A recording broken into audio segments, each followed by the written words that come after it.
So welcome everybody to the first in the series of Vessey H&H L&D Specialist Virtual Roving Reporter.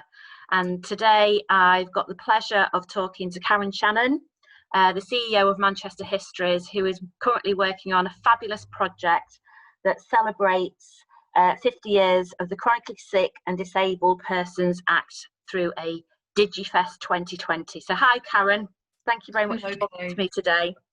So I'm really interested around, this project that you're working on. Do you want to tell us a little bit about it? Yeah, well, just to put us into context, Manchester Histories is a small charity that works across the north, really, but mainly in Greater Manchester, really sort of uncovering hidden histories and hidden heritage, working with people and engaging with different communities, artists and other cultural organisations across the north to reveal and share people's histories, really. So each year we normally have a festival, a physical festival where thousands of people all come together, normally taking place in the centre of Manchester. But obviously this year, because of COVID-19, we had to cancel the festival in June, and we had to rethink and reframe what we were going to do. We didn't want not to do anything because it was such an important year this year for the disabled community, and we wanted to continue to do something. So we are working with a group of disabled people and some other cultural partners. And so we thought the best way to do is try to do a digital fest, an online festival that would include both pre-recorded content but also some live content if possible. And that would be celebrating Alf's act. Alf Morris was a Mancunian. He was the first ever minister for disabled people in the world. So he was a very important person who enabled disabled people to have things like independent living. And some of the policies that came into place at that time were local authorities and other public spaces had to have, accessible buildings, accessible toilets, those kind of things. So from that act 50 years ago, lots of things have been put into place, including obviously 25 years this year as well of the Equalities Act as well. So that was the kind of, Alf's Act was the kind of foundation to look at equalities and inclusion, particularly around disabled people. And when I talk about disabled people, that is so broad. So that's people with mental health problems, invisible disabilities, physical disabilities, and neurodiverse disabilities as well. So a whole spectrum.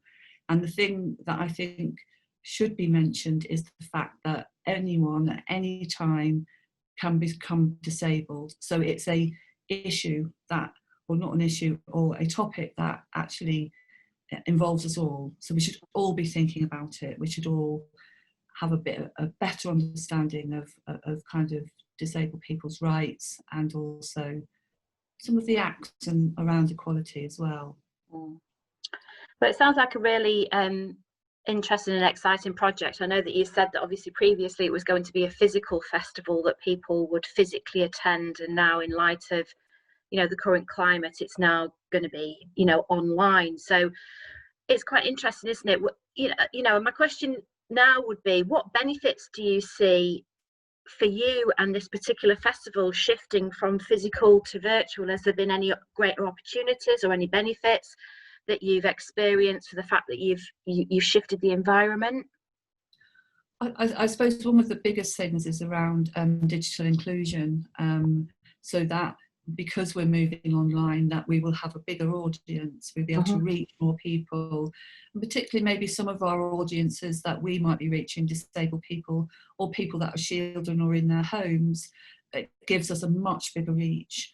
And also obviously that kind of global thing as well. This is a global story, and we are hoping that we get visitors coming in now from other countries, whereas if we're doing a physical one, so we do have a lot of international people coming to the festival, but having an online one, we can reach the world. So that is, I think, a really positive thing. Yeah. Obviously the negative side of that is not everyone has got a computer at home, and we should still realise that, or they haven't got a mobile phone or smartphone. So it's kind of a tricky balance. But going online, I think, yes, you can reach a much broader, wider audience, which is really great. So that's a really good positive, I think. Yeah, and it's quite interesting, isn't it, around the fact of, you know, how that then shifts your thoughts to how do we include everyone from a technology perspective and a digital perspective, and how do we make sure that people that want to join in, you know, can join in. So what are some of the other things that you've considered from a communication point of view then, with regards to, you know, diversity, inclusion and equality for this particular festival? So I think one of the important things that we started off with was creating a kind of values sort of document, if you like. So because it's being created by a steering group of people, we came up with some clear values and aims and objectives for the festival, so everyone was working from the same kind of starting point. So I think that's really important in terms of getting your values, which obviously includes your kind of communication strategies and your other kind of plans. So the way that we're communicating is quite interesting, I think, because we've got a communication cohort group. So we're working together in collaboration, and that consists of an external PR company called Fido PR. So they are communicating our press releases and our kind of, say for example, BBC Radio Manchester will be one of our media partners on the project. So they manage that kind of, I suppose, that kind of external press release, connecting with different publications as well in Manchester, like Creative Tourist, Manchester Wired, all the kind of Manchester Evening News. So they manage all of that. And then we've got a kind of more of an internal network of comms teams working together from the University of Manchester, MMU, the City Council, ourselves, obviously Manchester Histories, and then we're working with a young group of students who are setting up their own communications kind of organisation, if you like. So they're learning. So we've got some students on board as well who are going to do some campaigns for us. That's both kind of, I suppose, external, but internally, this group, this sort of communications group that have come together from all different areas that have an interest in the festival, and they're putting out all of our comms across lots of different networks and platforms.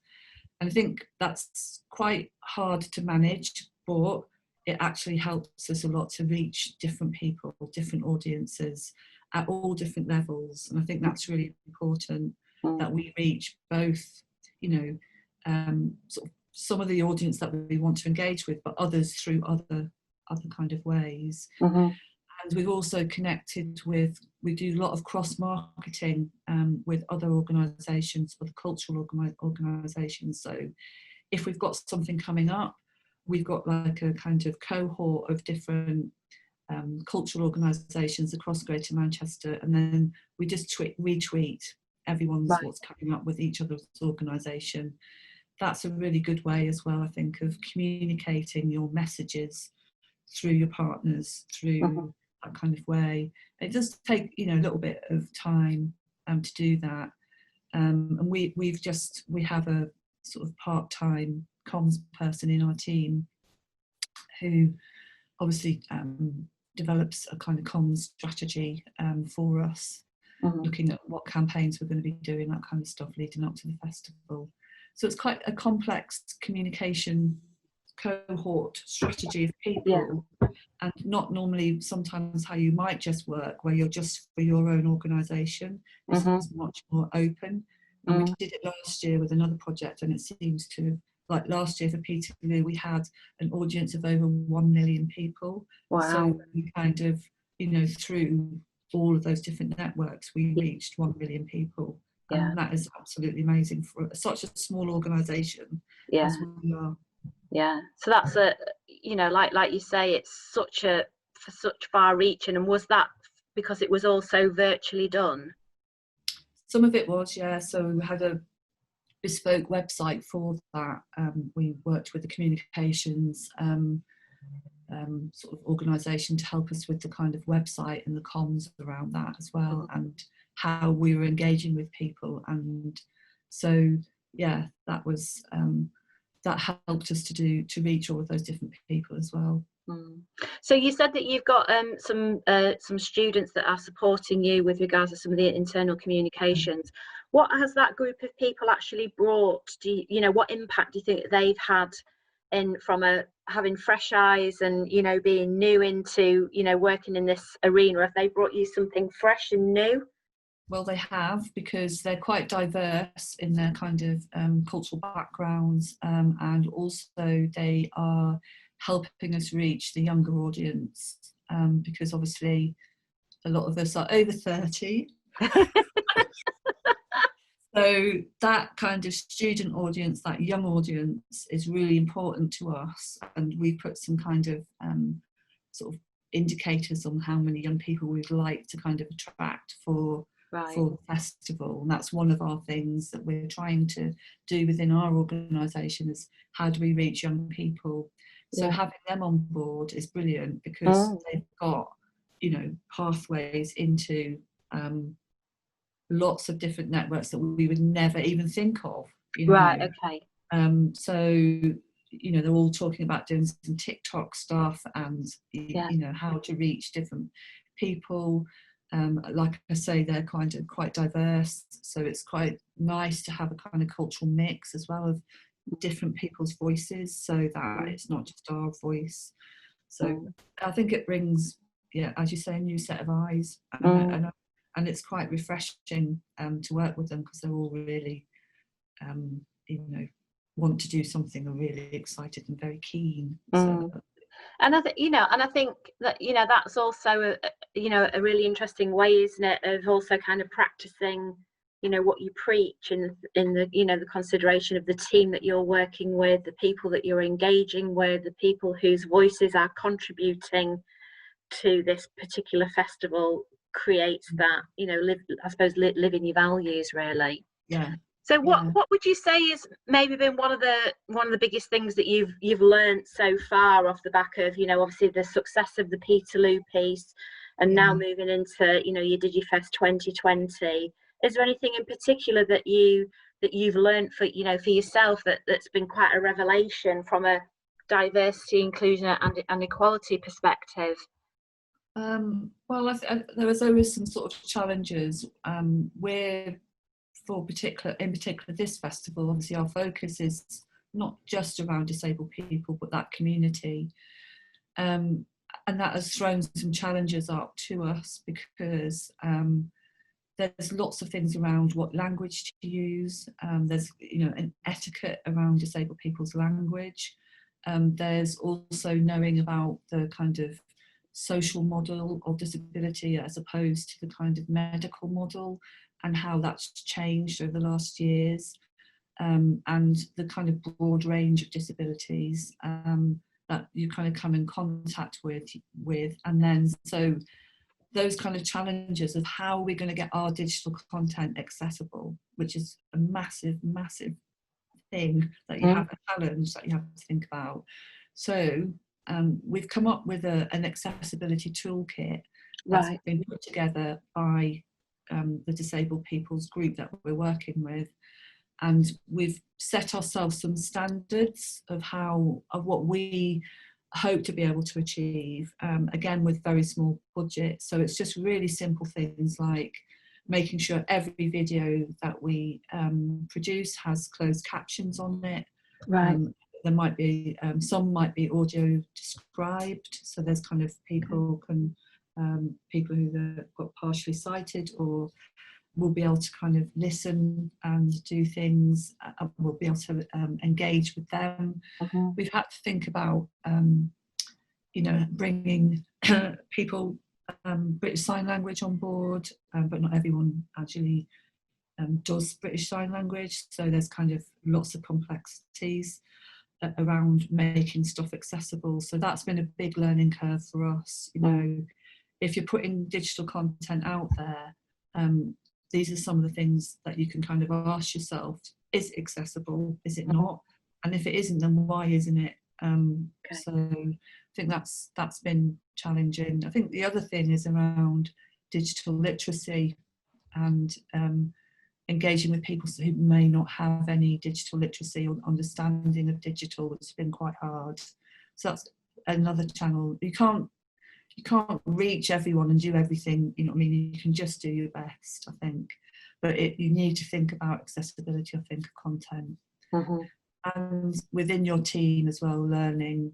We've all been on a really steep learning curve, like most organisations have, in terms of thinking about digital, how you're going to present it, and how you don't. There's one thing that we're thinking of, say, for example, people have talked to us about digital fatigue, because everything's moved online. It's like all of this stuff coming online, you know, it's sometimes too much for people. So within the programme, we've had to think about, we're going to do pauses throughout the day. So there'll be like a test card that comes up. Right. And we'll pause for a bit, you know, have a cup of tea, have a break, don't leave us, we're not going. But there's kind of those considerations as well, I think, which, and yeah, I think it's our team as well, as, you know, even though or most of us kind of have a high level of digital literacy, but we don't know how to, not all of us know how to edit or, you know, put subtitles on all this. So we've had to buy in extra support to help us to do that, which obviously we weren't expecting. So that's a different thing on your budget, because you're thinking, well, I haven't done that. I haven't, you know, that's not in our budget. So it's a difficult one, really. But you need those expertise skills to enable you to get the best high quality content that you can. So, and also working with people who have not been able to get out of their houses. So we're making some films at the moment about Alf Morris, but we've had to change the way that we would normally produce them, because we haven't been able to physically sometimes meet people. Or what we've been doing is like doorstep filming. So we've been around to people's houses and just gone outside and done it on their doorstep, just to have them in the film. Do you know what I mean? So it's been creative ways of trying to sort of, you know, how we normally make a film without to change our ways. Well, that actually sounds like it's been quite exciting, and you know, it's sort of stimulated innovation and creativity in the landscape that we're all operating in at the moment. So what do you think, Karen, that other people can learn from your experience? If you had to kind of share, you know, some golden nuggets or kind of top tips, what do you think other people could kind of pick up and run with from the experience of, well, you know, diversity, inclusion, equality, around internal communications, and from an engagement perspective, because you've got all of those wonderful things in the mix, haven't you? I think it's one of the things around engagement is a continuous dialogue, I think, with your audiences, which I think is really important. So we send out a newsletter, say, for example, on a monthly basis, to keep in contact with people and let them know what we're doing, and giving them the chance to respond as well, about maybe what they want to see or what might be happening in the kind of future. So this kind of ongoing dialogue, I think, with your audiences and our volunteers as well is really important. And that happens through newsletters and also, you know, tweets and Facebook and stuff like that. So I guess it's like keeping your social media up to date and keeping those connections with your audiences, I would say, is really important. The other thing around kind of digital technologies is having a plan B. So with everything, I mean, technology is great when it's working. When it doesn't, what's the fallback on it? So say, for example, we will, if we're just planning what we're going to do on the days now in terms of the programme, so we're thinking, right, okay, this is what we want to do, but if that doesn't work, then what's our plan B? What are we going to do if the internet blows up? What's going to happen? Yeah. Or the stream goes down, or all of these things that could happen. So it's thinking about more than just what you plan to do, but other things underneath that will, if you've got like, I don't know, 100 people lined up to see something and it doesn't, where can you put them? Do you know what I mean? Where can you sort of signpost them to if that's not going to happen in digital world? I think around, well, for us, particularly working with disabled community or around equalities, I mean, the thing is having those diverse people as well within your team, within the people. It doesn't necessarily need to be in your core team, but if you're working on a project around anything to do with inclusion or diversity, you have to make sure that those voices are on the panel, or those voices are involved in some way. Otherwise you could get it wrong and you could be open yourself to loads and loads of abuse, or not just getting it right can be very, it's about your reputation, isn't it? And I think your reputation is really important. And so if you haven't got, I don't know, if you're doing something for us, if we, for the festival, we have a steering group of disabled people helping us. They're not part of our team, but they're a part of our extended family. And without them, we would probably do things in a way that we could open ourselves to, you haven't done that right, or this is not good, or, so it's about making sure that you include those voices, I think, in anything that you do, which has been really, really important to us. And we've learned so much, I think, from how to be accessible digitally as well. So anything you can learn from others, I think, is really important.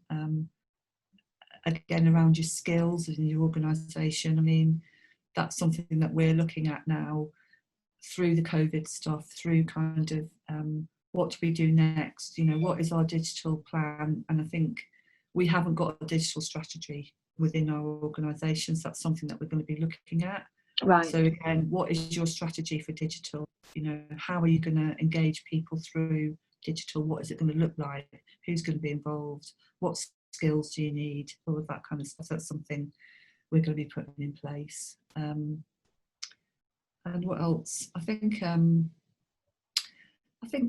also to have some fun as well. I think that's one thing that I'd say. Have some humour, because it can become quite, I don't know, overwhelming, I think. So I think we've tried to keep things, positive and try to push through problems and challenges, and having that wider team has helped us to do that. And so that's been that, that kind of positive energy, I think, is really crucial. Keeping people on board, keeping people going, because it's difficult times for a lot of people, isn't it? Yeah, and and probably within that mix, I'm guessing that you've probably had people that have been shielding or self-isolating. You've obviously all been working from home, so actually being able to continue and, like you say, move through and still, achieve all your milestones and continue to work towards the completion of the digital festival has brought its own challenges in itself. But I suppose you have to give it a go, don't you? I think that's the thing. And also, if it doesn't work, it doesn't work, and that's okay. I mean, I know, but it is okay. We're testing things out. We've never done this before. It's a new thing. We're trying to, there's a whole load of things going on. It's a complex thing. But I think if you don't give it a go, then you'll never know. You never know, and it's good, and then it might lead to something else. We could be experts in doing DigiFests. But the other thing about it, I think, is about sharing our learning, and we're very up for that. Do you know what I mean? It's kind of like, okay, what did So ask us again in 2 months. Well, this is it. So you know, I'm really kind of interested in continuing to, you know, follow your story. So when is the DigiFest actually being broadcast, and when is it live? What's the timeline for you now? Well, we've the call out. We put a call out. So the way that Manchester Histories Festival always work is we have our core program that we put on as our kind of selves, and then we have a public call out to our public, and people send in different ideas or their events or whatever. So we've just done that, and that is deadline for that is this Friday. So once we have all the content in, all the ideas in, we'll get together and decide what the programme will look like, and then hopefully that will be ready by the sort of beginning of August. And then beginning of August we'll have a TV Times, as we're calling it at the moment, that will tell people what's on, right, how they can get involved. And then the festival will just run on the Friday the 4th of September, which is going to be more of an opening thing, with some nice speeches from people. And then the festival is going to be just for one day on the Saturday. Right. Normally the festival goes over the whole weekend, but for this one we felt less was more. So we didn't want to have the whole weekend. We wanted to kind of condense it so we have quality content that's on there, and not just, you know, so that's why it's just for a day. Fantastic. And for anybody that wants to obviously, you know, join in, how would they access the festival?